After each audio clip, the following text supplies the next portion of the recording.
Hey everyone, welcome to the Losi house and I'm back with another exciting update for you. I have successfully completed the stage 2 of my game development journey, which is prototyping, and now we are moving to the next stage, which is production. Up till now I was little bit unclear about how exactly I want my mechanics to behave, but after doing some R&D and testing about mechanics designs, I'm ready for the production. So now I am shifting my focus towards making a game demo and also prepare the Steam page so I can see how many people are interested in my game idea.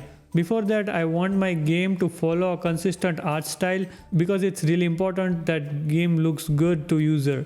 Apart from game, I bought a new monitor. It is a big expense for me, but it is for the next big news, which is I am starting streaming on Twitch. I don't have a much time for maintaining content and also production, so I will be doing my work live on Twitch. So if you want to hang out, check out link in the description. Maybe I am live right now. And subscribe for the next day vlog. I will be soon uploading a video explaining the things I have faced up till prototyping.